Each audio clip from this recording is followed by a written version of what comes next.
안녕하세요. DJ 현희입니다. 오늘의 사연 시작해 보겠습니다.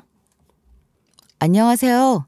믿었던 사람에게 뒤통수 맞을 뻔했지만 바르고 정직하게 살아서 큰 화를 면한 30대 여성 사업가입니다. 작정하고 속이려는 사람이 얼마나 무서운지 깨닫게 되었는데요.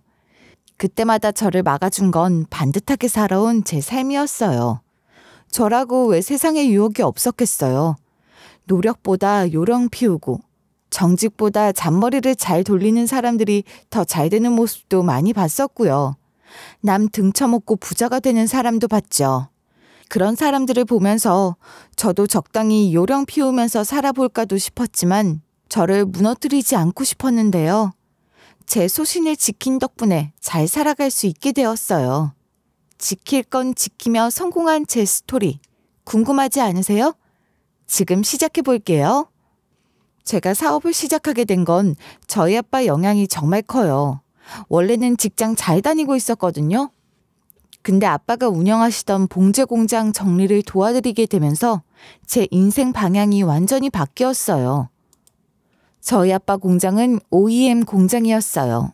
OEM이 뭐냐면요. 브랜드에서 요구하는 사양대로 원단 사고 옷 만들어서 납품하는 그런 방식이에요. 예전에는 우리나라가 8, 90년대에 의류 OEM으로 엄청 유명했다고 하더라고요. 미국, 일본, 유럽으로 대량 납품도 많이 했대요. 아빠는 제가 태어나기 전부터 이 일을 하셨대요. 처음엔 그냥 조그맣게 봉제 공장으로 시작하셨는데 그걸 조금씩 키워서 꽤 크게 만드신 거예요. 아빠 공장이 점점 커진 건 단순히 일을 잘해서만은 아니었대요. OEM 공장들끼리 합병을 해서 몸집을 키우신 거래요. 공장을 합치면 생산 물량이 많아지니까 단가도 내려가고 브랜드랑 가격 협상할 때도 훨씬 유리하대요. 게다가 A사는 재단을 잘하고 B사는 봉제를 잘한다면 서로 잘하는 걸 합치면 경쟁력이 훨씬 올라가잖아요.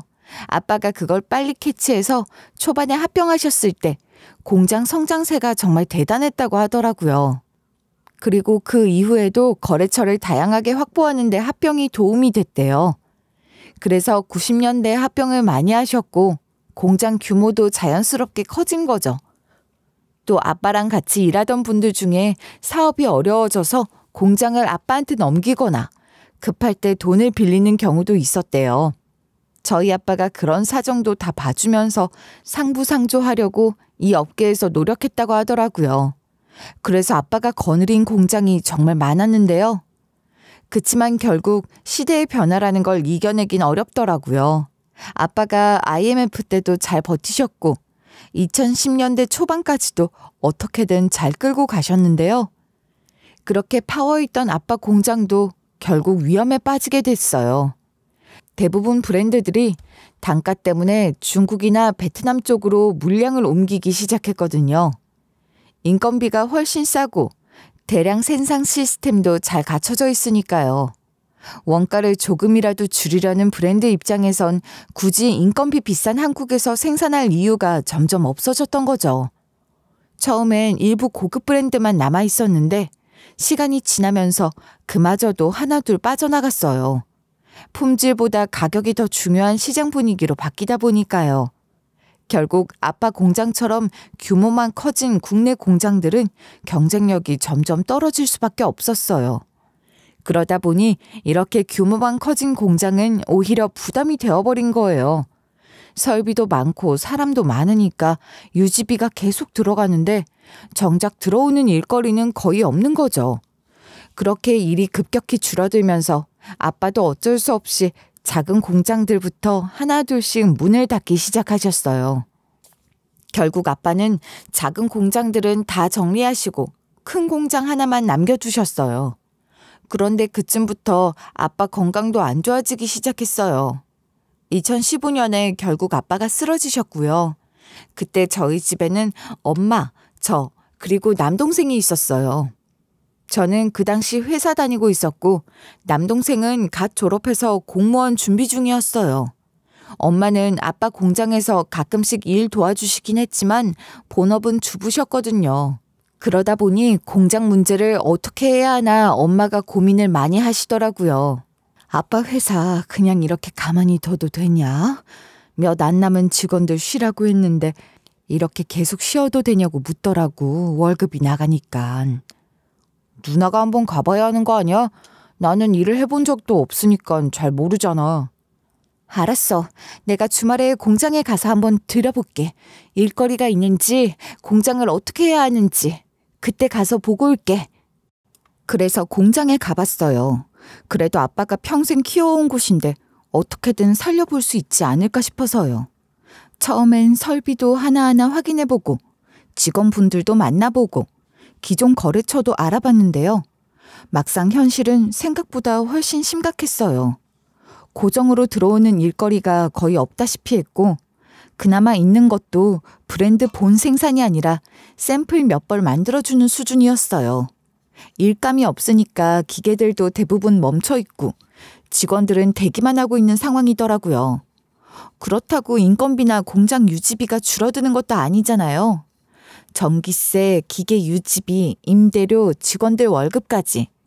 계속 나가는 고정비만 잔뜩인데 들어오는 돈은 사실상 없는 거예요. 솔직히 마음이 무겁더라고요. 아빠가 이렇게 평생 일구신 공장이 한순간에 이렇게 어려워질 줄은 몰랐거든요. 아무리 머리를 굴려봐도 이 상태로 계속 운영을 이어가긴 정말 힘들어 보였어요. 뭔가 일거리가 필요해 보였어요. 공장 기계도 놀고 있고 직원들도 마냥 대기만 시킬 수는 없으니까요. 그래서 일단 직원분들을 시켜서 예전에 거래했던 업체들 리스트를 뽑아 전화 돌리기 시작했어요. 혹시라도 소량 주문이라도 들어올 때가 있을까 싶어서요. 저도 발품을 좀 팔았어요. 이쪽 업계에서 오래 일하신 사장님들을 만나서 요즘 공장들은 어떻게 버티고 계신지 물어봤거든요. 사장님 안녕하세요. 저기 공장 사장님 딸이에요. 여쭤볼 게 있어서요. 요즘에는 어떤 일을 하세요? 공장 잘 돌아가요? 잘 돌아가긴. 우리 다음 주에 폐업해. 이제 OEM으로는 힘들어. 자체 브랜드 없는 곳은 다 접었어. 나도 마찬가지고. 이게 현실이더라고요. 해외 브랜드들이 중국, 베트남, 방글라데시 쪽으로 다 넘어가면서 우리나라 OEM 공장들은 거의 설 자리가 없어진 거예요. 그나마 남아있는 공장들은 전부 자기 브랜드 만들어서 온라인 쇼핑몰 운영하거나 소량 고급 수제작으로 방향을 바꿨다고 하시더라고요. 아빠처럼 규모가 큰 공장은 더더욱 어렵다고요. 기계 설비도 크고 인원도 많으니까 고정비가 어마어마한데 그걸 감당할 만큼 안정적인 물량이 전혀 없는 거죠. 소량 생산으로는 아예 구조가 안 맞아요. 그 얘기를 들으면서 점점 답답해지더라고요. 뭔가 희망적인 얘기를 듣고 싶었는데 어디를 가든 이제 봉제 시대는 끝났다는 말뿐이었어요. 제가 이 얘기를 하니까 남동생이 그러더라고요. 누나, 그럼 차라리 누나가 자체 브랜드 한번 만들어보는 건 어때? 누나도 예전에 구상해놓은 거 있잖아. 지금 이참에 그걸 한번 펼쳐보면 되잖아. 그러면 공장도 다시 돌아가고 좋고. 말은 쉽지. 내가 그걸로 얼마나 벌 수 있을 줄 알고 그래. 브랜드 만든다고 다 되는 게 아니야. 그거 시작하려면 투자도 많이 들어가고 사람도 새로 써야 하고 마케팅도 해야 하고 그리고 공장 돌리려고 사업을 해? 그건 너무 무모하지. 그럼 누나가 아예 아빠 공장을 증여받고 공장을 활용하면 되잖아. 나도 그거 생각 안 해본 거 아니야. 근데 그게 더 복잡하더라. 일단 세금이 장난 아니야. 우리나라 상속세율 알잖아. 전 세계에서 손꼽히게 높은 거. 최고 세율이 50%인데 공장 평가 금액 기준으로 하면 최소 몇 억은 현금으로 세금을 내야 돼. 그 돈을 어디서 구하겠어? 그럼 결국 공장은 폐업해야 되는 거야? 폐업하는 데는 돈 안 들지 않아? 오히려 뭔가 정리하면 돈이 좀 들어오지 않나? 설비나 부지라도 팔 수 있을 거잖아. 폐업도 쉽지가 않더라. 우선 부가세, 소득세, 법인세 이런 세금 정산부터 해야 하고 제일 큰 게 직원들 퇴직금이야. 다행히 아빠가 공장 운영하면서 빚은 안 남기셨는데 직원들 퇴직금만 해도 꽤 큰 돈이 나가더라고. 정리해야 할 서류나 절차도 복잡하고 그래서 계속 고민 중이야. 그러면 퇴직을 시키지 말고 누나가 자체 브랜드 어차피 할 거니까 이렇게 하면 어때? 증여받는 건 세금이 너무 세니까 일단 공장은 폐업 처리하고 직원들 퇴직시키고 그 다음에 새 사업자로 자체 브랜드 시작하면서 직원들 다시 고용하는 거야. 그러면 퇴직금 안 줘도 되잖아. 그 생각도 사실 해봤어. 법적으로 완전 불법은 아니래. 근데 이게 국세청에서 상속세 회피 목적으로 보고조사 들어올 수도 있대. 자칫하면 탈세로 엮일 수도 있어서 잘못하면 더 크게 일이 커진다더라. 솔직히 머리가 복잡했어요. 이것도 안 되고 저것도 안 되고 아무리 생각해봐도 마땅한 해답이 안 보이더라고요. 아빠가 평생 일구신 공장을 이렇게 손 놓고 있을 수도 없고요. 어차피 돌아가시면 제가 처리해야 하는데 지금 처리하는 게 낫다고 생각이 들었어요. 하지만 그렇다고 섣불리 손댔다가 더 큰 피해를 입을까봐 두렵더라고요. 마음 한쪽은 답답하고 막막한데 또 한쪽은 자꾸 책임감이 밀려오고요. 엄마도 동생도 결국 저만 바라보고 있으니까요. 그런데 또 남동생은 이미 다 아는 말을 자꾸 하니까 스트레스도 쌓이고 화도 날고 결국 이걸 어떻게든 제가 결정해야 한다는 부담이 가슴을 눌렀어요. 고민을 정말 많이 했어요. 그런데 결국 결론은 하나더라고요. 지금 우리 집 입장에선 이 공장이 아무런 의미가 없어요. 오히려 계속 가지고 있으면 유지비만 들어가고 손해만 쌓이는 거죠. 그래서 어렵게 폐업하기로 결정했어요. 부지를 내놓고 설비 기계들도 하나씩 정리해서 팔았어요. 직원분들 한 분 한 분 불러서 퇴직금 드리면서 미안하다고 인사했어요. 다들 아빠랑 오래 일하신 분들이라 더 마음이 무겁더라고요. 그렇게 아빠가 평생 키워온 공장은 그렇게 문을 닫게 됐어요. 아빠는 병원에 누워 계시고 엄마는 하루 종일 아빠 곁에서 간호를 하셨어요. 공장 정리하고 남은 돈을 부모님께 드리긴 했지만 솔직히 그걸로 두 분 노후를 책임지기에는 턱없이 부족했어요. 부모님 수입은 이제 완전히 끊겼고 남동생도 아직 공부 중이라 별다른 소득이 없는 상황이었어요. 결국 저 혼자 월급으로 내 식구를 책임져야 하는데 특히 아픈 아빠까지 모시려면 앞으로가 감당이 안 될 것 같더라고요. 그래서 그동안 머릿속으로만 구상해왔던 사업을 이제 진짜 시작하기로 마음먹었어요. 그래도 회사는 그만두지 않고 있었는데요. 제가 예전부터 생각해왔던 건 프리미엄 아동복이었어요. 사실 오랫동안 조금씩 준비해오고 있었거든요. 제가 만들어보고 싶은 디자인도 꾸준히 스케치해뒀고 브랜드 컨셉으로 나름 정리해놓은 상태였어요. 막상 이걸 진짜 시작해도 될까? 망설이다가 주변 사람들한테 제 구상 얘기를 꺼내봤어요. 그랬더니 다들 반응이 의외로 괜찮더라고요. 디자인도 예쁘다고 하고 요즘 부모님들이 프리미엄 라인을 많이 찾는다면서 좋은 아이템 같다고 응원해줬어요. 그 얘기 들으니까 자신감이 좀 생기더라고요. 그때 준비해둔 디자인으로 샘플을 몇 번 만들어봤어요. 그냥 반응이나 한번 보자는 생각으로 소량만 제작해서 온라인 스토어에 올려봤거든요. 근데 의외로 반응이 너무 좋은 거예요. 생각보다 주문도 금방 들어오고 후기들도 다 긍정적이었어요. 디자인도 예쁘고 퀄리티도 좋다고 가격대가 조금 있어도 애들 옷은 좋은 거 입히고 싶다고 하시는 분들이 꽤 많더라고요. 그래서 이거 진짜 해볼 만하다는 확신이 처음으로 생겼어요. 그래서 결국 과감하게 회사를 그만두기로 결심했어요. 이번엔 진짜 제 사업을 제대로 해보자고요. 우선 법인부터 설립했어요. 사업자 등록부터 시작해서 상호명 정하고 법인 등기 신청하고 세무서에 법인 사업자 등록까지 마쳤어요.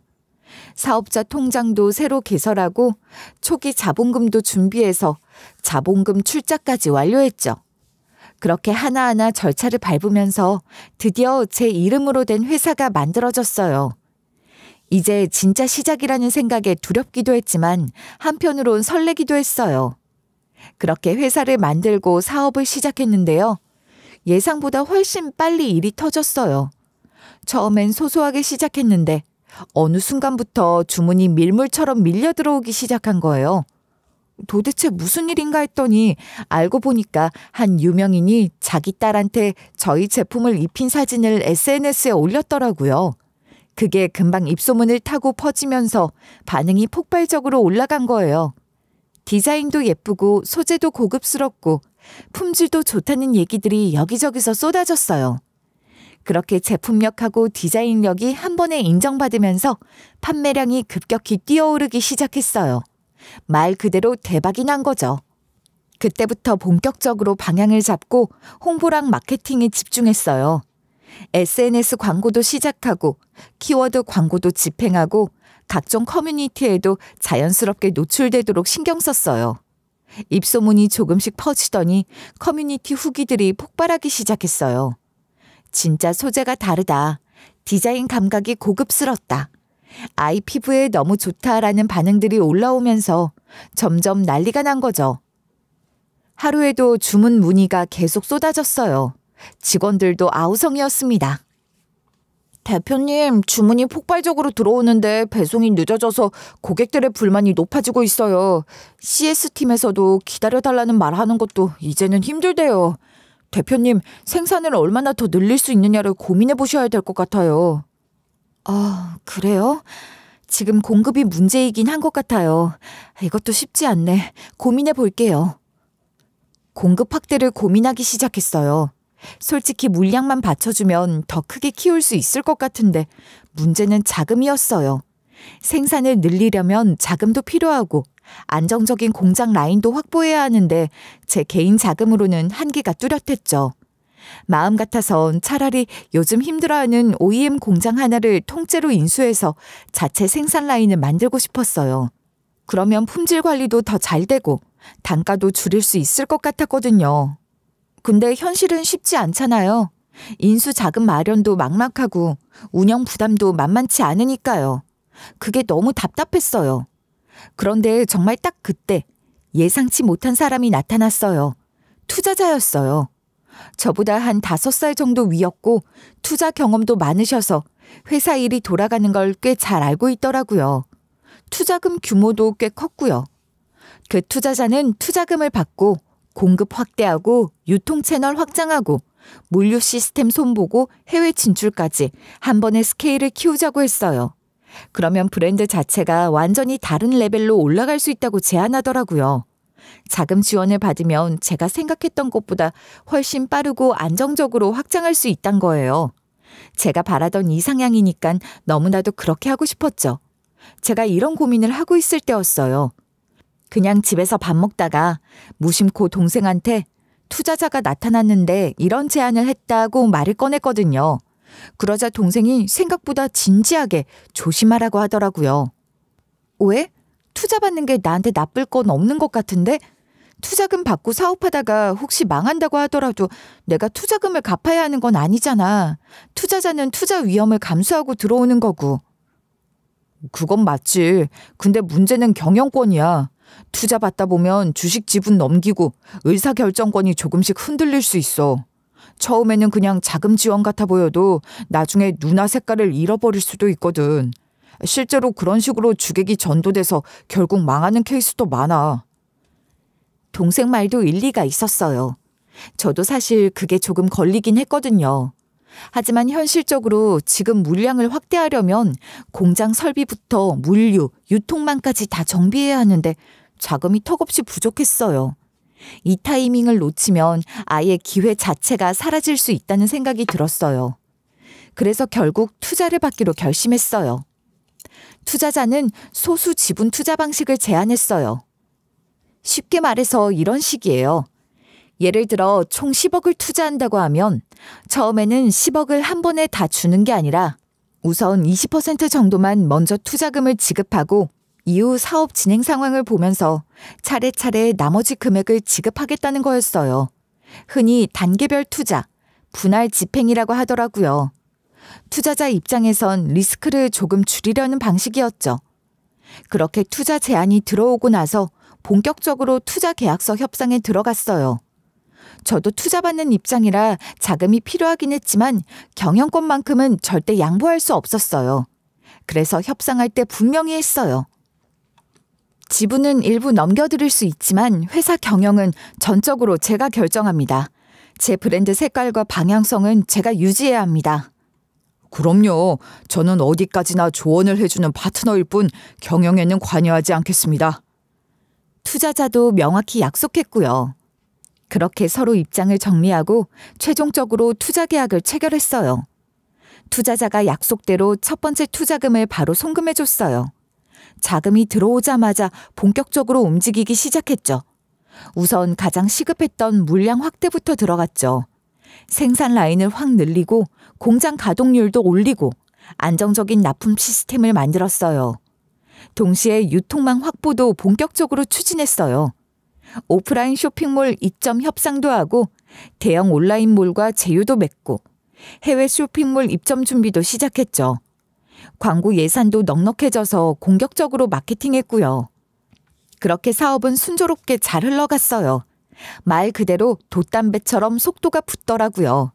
이제 저도 벌만큼 벌었고 사업도 안정권에 들어섰어요. 매출도 꾸준히 오르고 회사 규모도 꽤 커졌죠.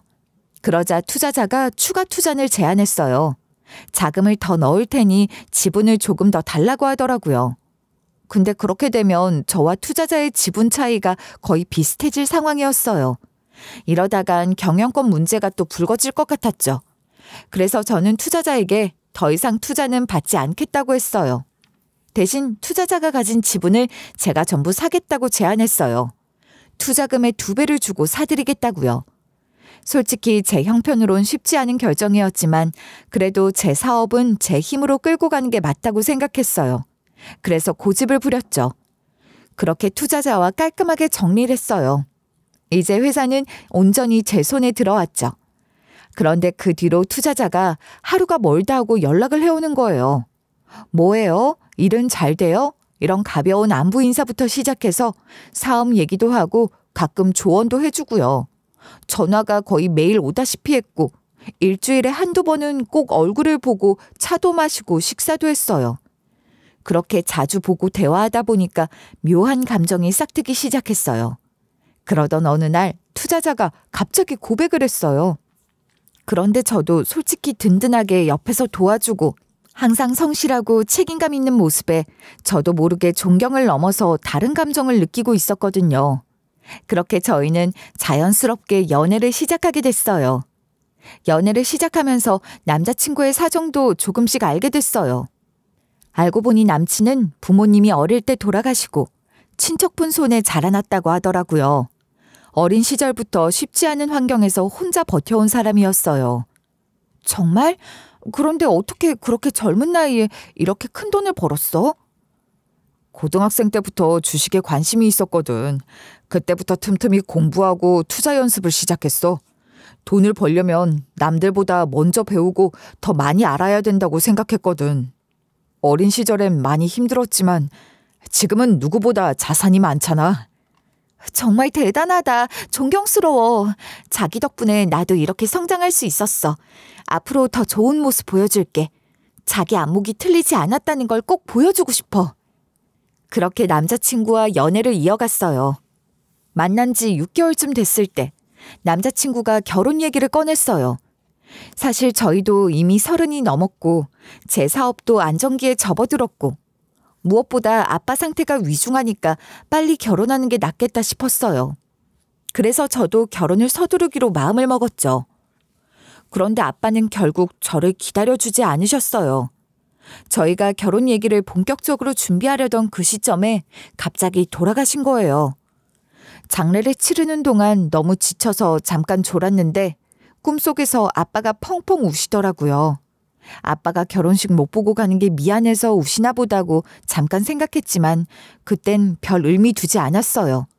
아빠 장례를 무사히 치른 후 엄마와 상의해서 예정대로 결혼 준비를 진행했어요. 양가 부모님이라고는 이제 우리 엄마밖에 안 계셨고요.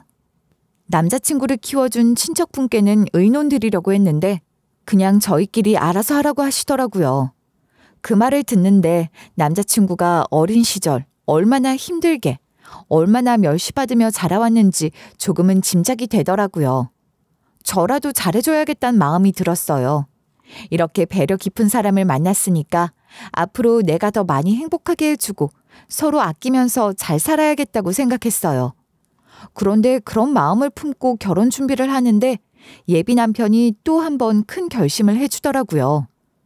장인어른 돌아가시고 장모님도 많이 힘드실 테니까 신혼집 따로 구하지 말고 장모님 댁에서 시작하는 건 어때? 정말? 그래도 돼? 사실 나도 그게 좀 걱정이었거든. 엄마가 요즘 많이 우울해하시는데 남동생은 고시원 들어가서 거의 집에 안 들어오잖아. 엄마 혼자 계시는 시간이 많아지니까 자꾸 마음이 쓰였는데 정말 그렇게 해도 돼? 그럼 당연하지. 우리 같이 어머님 곁에서 힘든 시간 함께 보내드리자. 혹시 나중에 힘들어지면 그때 생각해도 되잖아. 저는 정말 고마웠어요. 솔직히 요즘 세상에 처가살이 먼저 얘기 꺼내는 사람이 얼마나 있겠어요. 그 배려하는 마음이 너무 고맙고 든든했어요.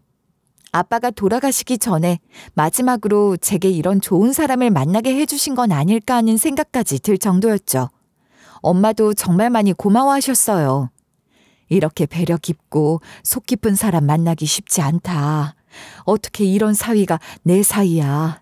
엄마 진짜 감격스러워. 그러니까 매형 보통 사람 아닌 것 같아. 엄마, 우리 살면서 정말 잘해주자. 혹시 한두 번 실수해도 그냥 넘어가지고 말이야. 그래주면 나야 땡큐지. 근데 그 사람 실수 안 할걸? 워낙 철두철미한 사람이잖아. 그래, 그건 맞다. 똑 부러지고 확실한 성격이라 실수 같은 건 안 할 거야. 정말 최고의 사위감이다. 엄마 너무 행복해. 엄마도 동생도 이렇게 좋아하고 흐뭇해하는 모습을 보니까 정말 잘 결정했다는 생각이 계속 들었어요. 제 선택이 틀리지 않았다는 확신이 점점 더 커졌고요. 그렇게 저희는 따로 집을 살 필요도 없고 신혼살림을 따로 차릴 필요도 없었어요. 그냥 제가 쓰던 방을 조금 손보는 걸로 시작했죠. 장판이랑 벽지 새로 깔고 침대랑 옷장도 새 걸로 들여놨어요. 예비 남편이 이렇게까지 배려해줬는데 이 정도 준비는 제가 다 해야겠다 싶었어요. 처음부터 큰돈 들어가는 부담도 없었고 무엇보다 엄마도 저희가 곁에 있어주니까 훨씬 안심하고 좋아하시더라고요.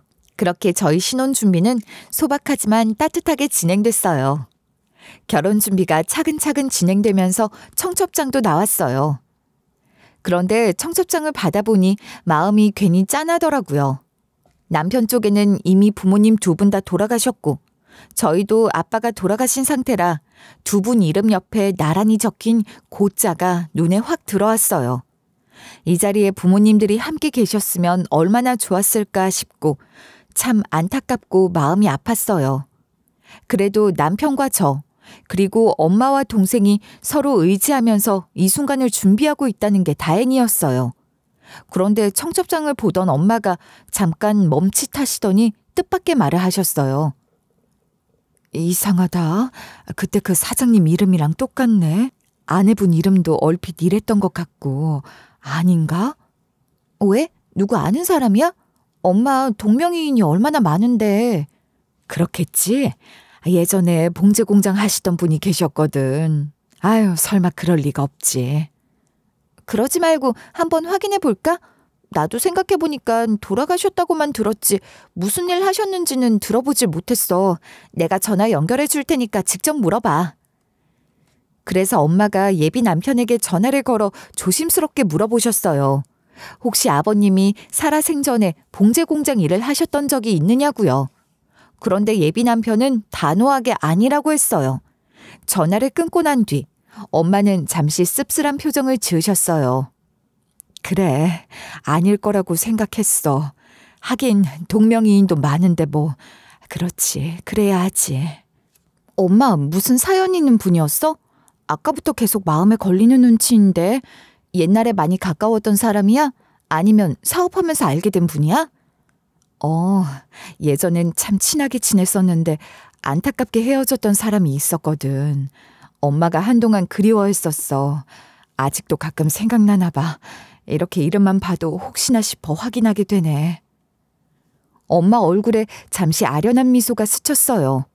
저한테 자세히 말은 안 했지만 뭔가 큰 사연이 있었던 것 같았어요. 그래서 저도 굳이 더 묻진 않았습니다. 결혼식은 무사히 잘 올렸어요.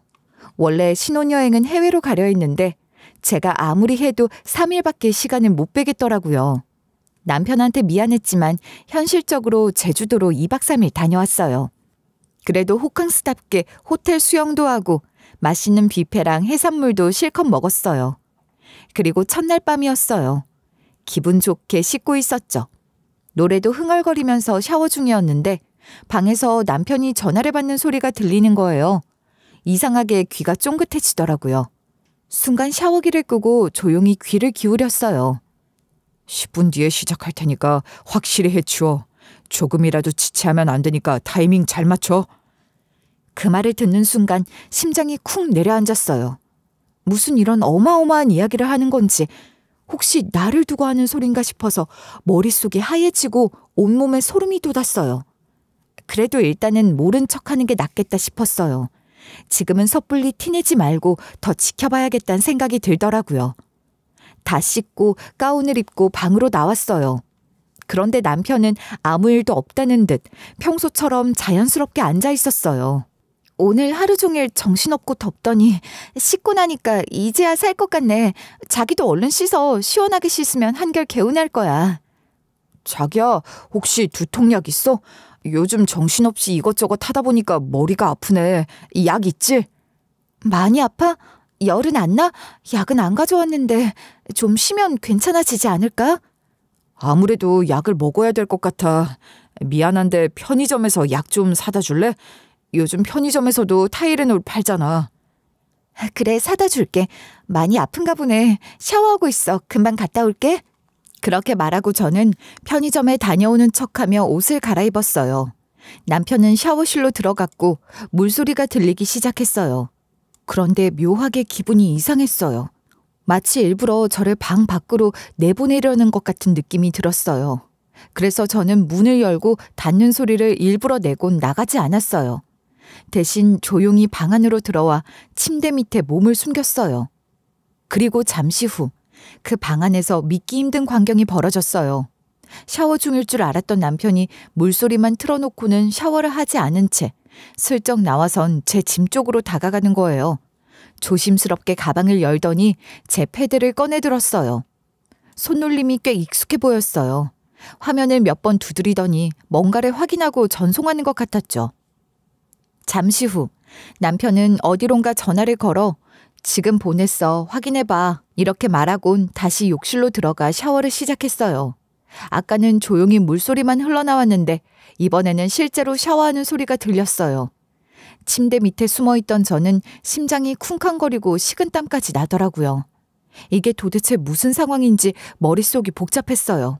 아직 정확히 무슨 일을 꾸미는 건지 감이 잡히진 않았지만 적어도 남편이 나 몰래 뭔가를 하고 있다는 건 확실했어요. 남편은 다시 욕실로 들어갔고 저는 이제 나갔다가 들어오는 척을 해야 했어요. 조심스럽게 침대 밑에서 몸을 빼냈어요. 그리고 일부러 문을 열고 닫는 소리를 내면서 자연스럽게 들어온 것처럼 행동했어요. 마치 편의점에 다녀온 사람처럼 가방을 내려놓고 일부러 평소처럼 가벼운 표정을 지으려고 애썼어요. 심장은 계속 쿵쾅거리고 있었지만 겉으론 아무 일도 없었던 것처럼 행동해야 했어요.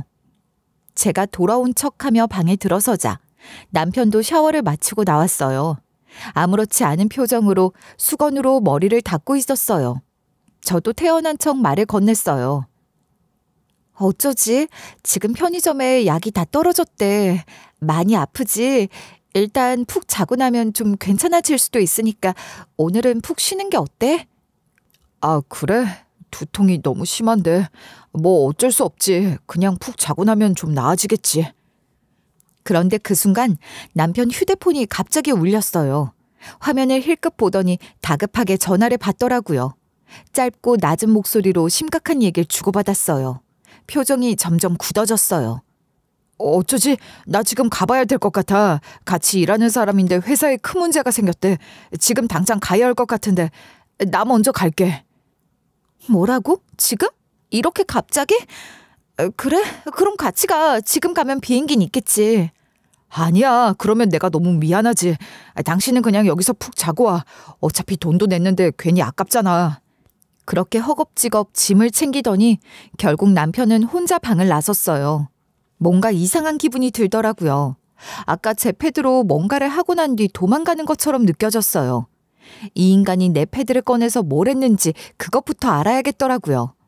패드를 꺼내 확인하기 시작했어요. 숨을 죽인 채 패스워드를 풀고 이곳저곳을 확인했죠. 제 패드에 폰과 똑같이 여러 앱이 깔려 있는데요. 메일도 살피고 어플 하나하나 켜보며 뒤지다가 결국 알아냈어요. 이 인간이 제 계좌에서 돈을 몽땅 인출했더라고요. 일부만 빠져나간 게 아니었어요. 계좌에 있던 돈을 전부 몽땅 빼간 거예요. 투자금으로 받은 돈보다도 훨씬 큰 금액이었거든요. 제 법인 계좌였고요. 사업 거래가 많다 보니 불편하지 않게 이체 한도를 수억씩 할 수 있도록 설정해뒀거든요. 제 통장에 있는 돈을 모두 송금할 수 있을 정도의 한도인데 통장에는 최근에 한 사이트에서 정산을 받아서 큰 돈이 그대로 넣어놨었는데 그걸 몽땅 다 빼간 거예요. 게다가 치밀하게 입금이나 출금을 하면 알림이 오게 되어 있는데 그것도 미리 다 꺼놓았더라고요. 그래서 제가 바로 몰랐던 거였어요. 머리가 아득해졌어요. 손이 떨리는 걸 억지로 다 잡고 바로 남편에게 전화를 걸었어요. 신호는 가는데 받질 않더라고요. 몇 번이고 계속 수십 번을 걸었는데도 끝내 받지 않았어요. 그때 확신이 들더라고요. 이 사람은 처음부터 이걸 노리고 저한테 다가온 것 같다는 느낌이요. 머릿속이 뒤집히는 것 같았어요. 피해 금액이 어마어마하기에 망설일 필요 없이 바로 경찰에 신고했어요. 저도 더는 숙소에 머물 이유가 없었어요. 짐을 서둘러 챙겨들고 그 인간을 잡으러 공항으로 갔어요. 혹시 비행기 타기 전에 볼 수 있을까 싶어서요. 그런데 아무리 찾아봐도 보이지 않더라고요. 이미 빠져나간 건지 처음부터 다른 계획이 있었던 건지 알 수가 없었어요. 결국 저도 그날 밤 비행기를 타고 집으로 돌아왔어요. 도착하자마자 엄마랑 동생에게 이 사실을 전부 털어놨어요. 모두가 충격을 받았어요. 엄마도 동생도 그 사람이 그런 사람일 줄은 상상도 못했어요. 다들 완전히 속았던 거죠. 뒤통수 제대로 맞은 거예요. 다음 날 회사에 출근했더니 직원들도 전부 깜짝 놀라더라고요. 저는 숨길 것도 없어서 다 이야기했어요. 혹시라도 업계 쪽으로 그 인간 소식이라도 들리면 꼭 알려달라고 당부도 했고요. 너무 황당하고 어이가 없어서 가만히 있다가도 저절로 욕이 나왔어요. 대체 내가 어떻게 저런 놈한테 걸려들었는지 생각할수록 저 인간이 더 괘씸하고 치가 떨렸어요. 그런데 정말 다행히도 얼마 지나지 않아 그 미친놈이 잡혔어요. 경찰이 전화와서 알려줬는데요. 잡히게 된 정황도 미리 설명해 주었어요. 알고 보니까 신혼여행 첫날 밤에 그렇게 도망친 데도 이유가 있었더라고요. 제 계좌에서 돈을 몽땅 빼간 뒤 바로 제 3국으로 도피하려고 계획했대요. 원래 돈을 송금하고 제가 알아차리고 신고를 하기 전에 바로 튀는 게 그들의 계획이었다고 합니다. 그런데 원래 계획대로라면 비행기를 타고 인천으로 가서 비행기를 갈아타야 했었는데요. 차편이 어긋나면서 시간이 밀린 거죠. 그래서 출국을 하지 못하고 국내에 머무르다가 잡히게 된 거라고 하네요. 헐레벌떡 경찰서로 뛰어가 며칠 만에 그놈을 마주하게 됐어요. 경찰서 취조실에서 얼굴을 보는데 꼴이 많이 아니더라고요. 멀쩡했던 사람이 며칠 사이에 완전히 그지꼴이 돼 있었어요. 얼굴은 초췌하고 수염은 덥수룩하고 그 인간 보자마자 제 안에서는 터질 듯한 분노가 끌어올랐어요. 대체 왜 그랬어? 도대체 왜? 갑자기 이런 미친 짓을 벌인 거야?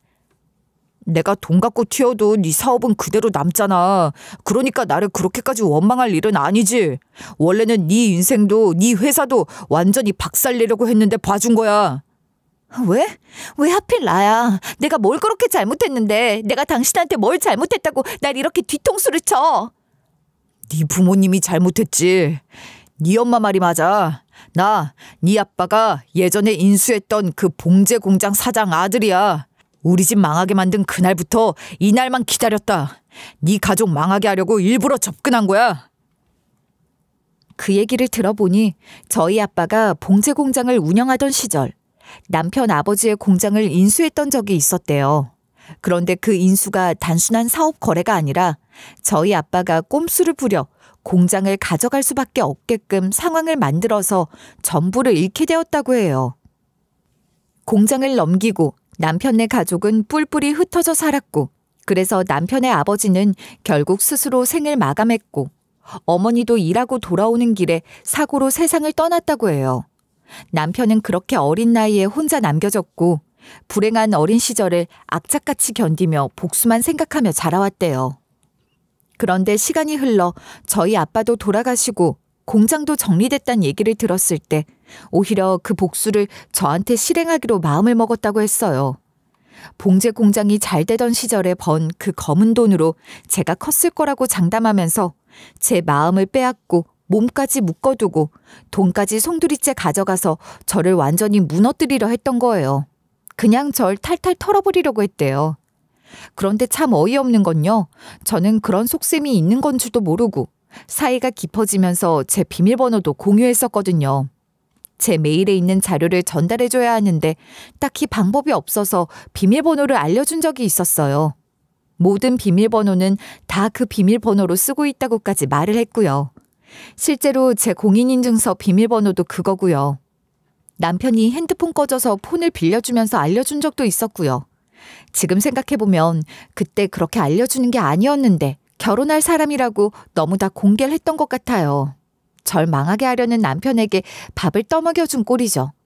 그렇게 남편이 송금한 돈은 대포 통장으로 갔고요. 거기서 다시 공범이 바로바로 인출해갔대요. 혼자 벌인 일이 아니었던 거예요. 치밀한 계획에 정말 당할 뻔했어요. 너네 아빠는 우리 아빠랑 꽤 친했다고 들었어. 그런데 어떻게 그렇게 무자비하게 우리 집을 무너뜨릴 수가 있었겠어? 처음엔 솔직히 봉제 공장 폐업할 때 불법으로 한 부분이 있나 찾아서 고발만 하려고 했어. 그것만으로도 큰 죄니까, 큰 처벌을 받을 수 있으니까. 근데 다 털어봐도 불법은 없더라고. 그래서 다른 방법을 생각하게 된 거야.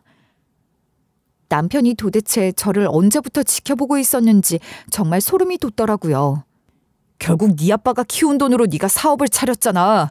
그 사업을 망하게 만드는 게 내가 할 복수라고 생각했어. 그래서 투자자로 접근한 거구나. 그런데 알다시피 우리 아빠 돌아가시고 공장 정리하고 남은 돈 거의 없는 상태였어. 내 사업은 내가 알아서 처음부터 만들어낸 거야. 웃기지 마. 넌 그래도 네 부모 밑에서 부족함 없이 컸잖아. 네가 네 아빠가 벌어놓은 돈을 하나도 안 썼다고 말할 수 있어? 한 가정을 박살내놓고 네 가족만 잘 살아왔으면서 무슨 말이 그래? 오히려 너희가 나한테 미안해야 하는 거야. 난 이래도 돼. 너희 집 부셔버려도 돼. 남편 말이 이어졌어요. 처음엔 투자자로 접근해서 투자금을 계속 넣으면서 지분을 조금씩 늘려가는 게 계획이었다고 했어요. 결국엔 회사를 서서히 자기 소유로 만들어서 통째로 가져가려던 거였죠. 그런데 제가 예상외로 사업이 빠르게 성장하고 안정되니까 제가 굳이 추가 투자를 받을 이유가 없어졌죠. 그래서 제가 더 이상 투자는 받지 않겠다고 단호하게 잘라버리니까 그때부터 회사는 일단 놔두고 제 인생 자체를 노리기로 한 거죠. 마음도 빼앗고 결혼으로 묶어놓고 결국에는 제 돈을 몽땅 훔쳐서 통째로 날려버릴 생각을 했다고 하더라고요. 기가 막혔죠. 그런 말도 안 되는 소리를 듣고 있는데 그때 마침 엄마가 경찰서에 도착했어요. 제가 지금까지 들은 얘기를 다 전해줬어요. 그런데 엄마가 그 얘기를 듣더니 갑자기 목소리를 높이셨어요. 그게 무슨 소리야 이거사. 그게 아니야. 너가 단단히 오해를 하고 있구나. 내가 다 알려줄게. 그리고는 숨도 안 쉬고 얘기를 쏟아내셨어요. 엄마 말로는 원래 아빠와 남편 아버지가 비슷한 시기에 봉제 공장을 시작했대요.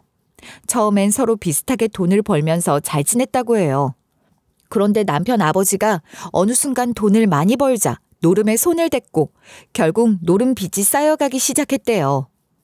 노름빚 갚겠다고 급해지니까 의뢰받은 물건까지 몰래 빼돌려 판 거야.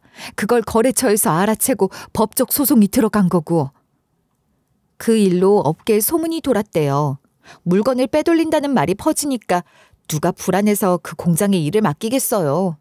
더 이상 일거리도 들어오지 않았고 결국 남편 아버지는 디자인 유출 문제로 위약금까지 물어줘야 할 상황이 됐대요. 그런데 이미 집안에는 돈이 바닥났고 그래서 감옥에 가야 할 처지까지 몰렸다고 했어요.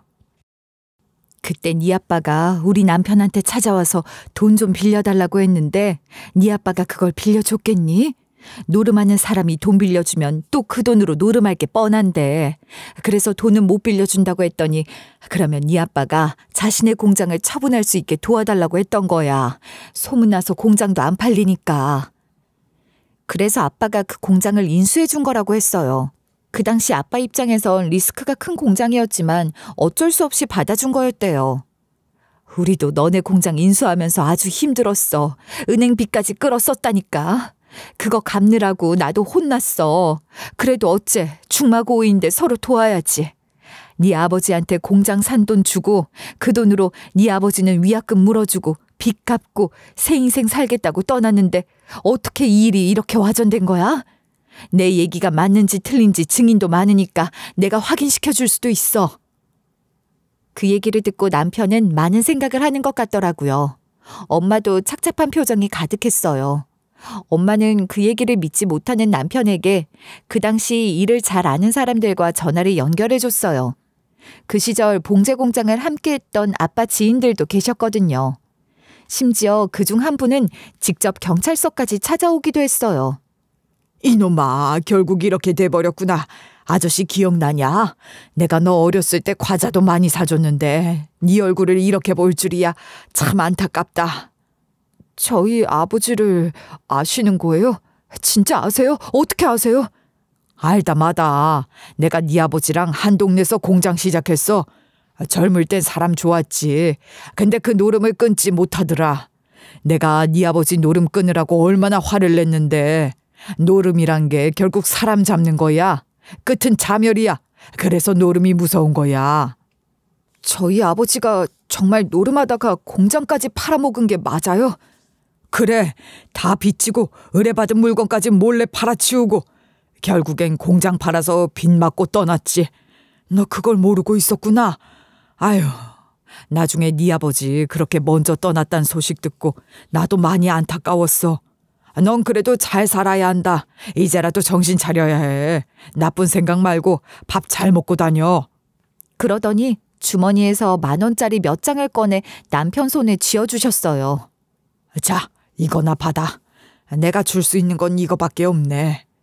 어릴 때부터 봤는데 참 이런 꼴 보니까 가슴이 아프다. 조용히 그 돈을 쥐고 고개를 숙이더니 한참을 울더라고요. 주먹으로 얼굴을 가린 채 어깨가 들썩일 정도로 울었어요. 그제야 정신이 좀 든 건지 결국 저랑 엄마 앞에 무릎을 꿇었어요. 눈물을 줄줄 흘리며 빌기 시작했죠. 죄송합니다. 제가 잘 모르고 인생을 헛살았어요. 정말 죄송합니다. 죄송합니다. 그러니까 이놈아, 왜 그랬어? 부모는 부모고 너는 네 인생 살아야지. 네 부모 일 때문에 네 인생까지 망쳐선 안 되잖아. 제가 잘못했어요. 정말 잘못했습니다. 돈 다 돌려드릴 테니까 고소만 좀 취하해 주시면 안 될까요? 제가 정말 잘못했습니다. 엉엉 울며 빌고 있는 그 인간을 보는데 솔직히 참 마음이 묘했어요. 불과 며칠 전까지만 해도 제가 사랑하던 사람이잖아요. 그러다 한순간에 원수가 돼버렸는데도 감정이 그렇게 금방 확 바뀌진 않더라고요. 분노와 배신감은 여전했고 그 사람과 제가 다시 뭘 어떻게 할 수 있을 단계는 이미 넘어섰지만요. 한쪽에선 어쩐지 안쓰러운 마음도 들었던 게 솔직한 제 감정이었어요. 엄마도 저랑 비슷했던 것 같아요. 그렇게 아끼던 사위였는데 이제는 아는 사람 아들이라는 것도 알았잖아요. 어차피 돈 다 돌려받을 수 있다면 고소 취하해 주자고 하시더라고요. 하지만 이미 저는 그 인간을 고소한 상태였어요. 돈을 돌려준다고 해서 죄가 없어지는 건 아니었죠.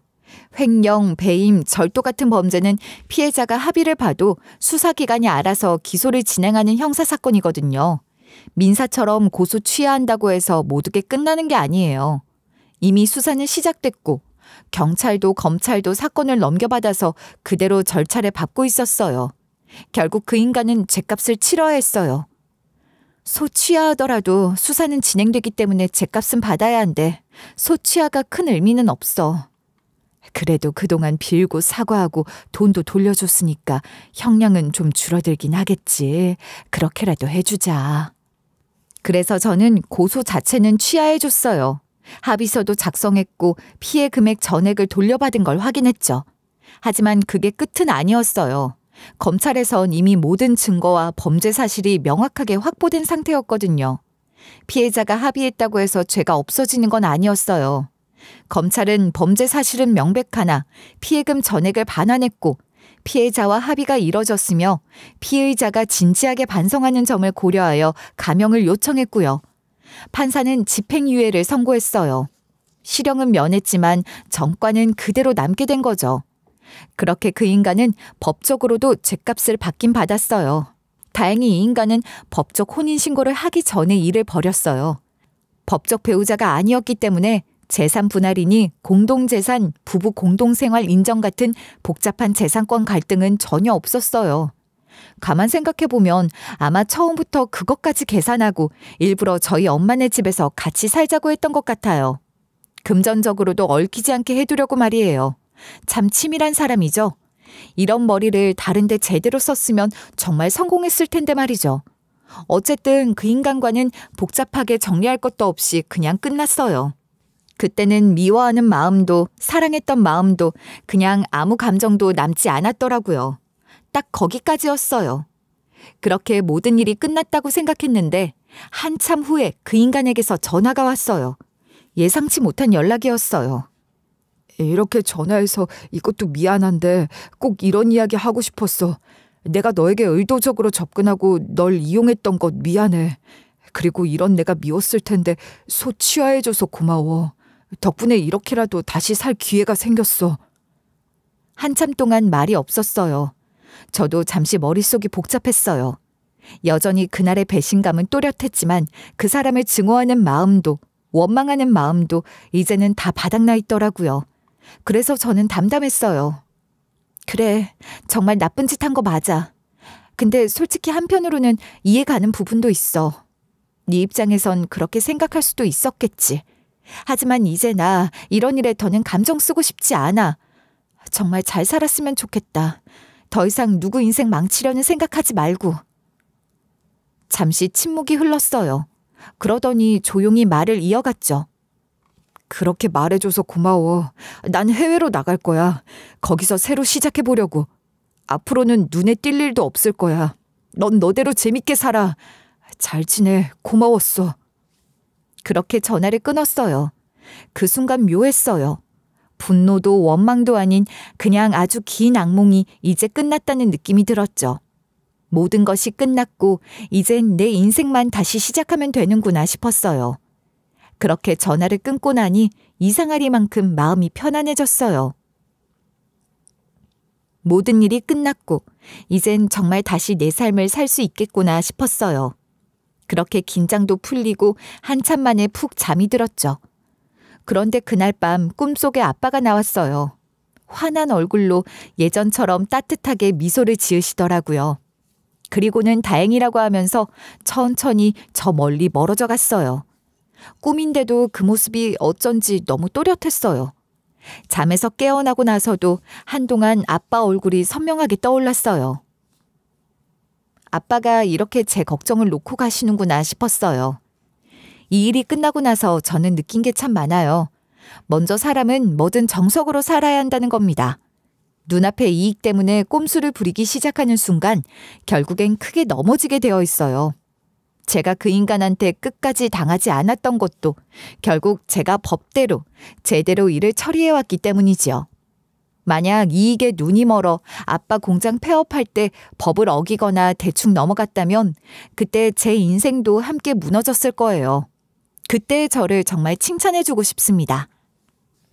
그리고 아무리 가까운 사이라도 비밀번호 같은 중요한 정보는 절대 함부로 넘기면 안 된다는 것도 이번에 뼈저리게 배웠어요. 개인의 비밀번호는 누구에게도 알려주면 안 됩니다. 한번 방심하면 이렇게 큰 코 다칠 수 있으니까 여러분도 이 두 가지는 꼭 기억하시고요. 정직하게, 올바르게, 그리고 자신의 것을 스스로 지키면서 살아가시길 바랄게요. 제 이야기는 여기까지입니다. 들어주셔서 감사합니다.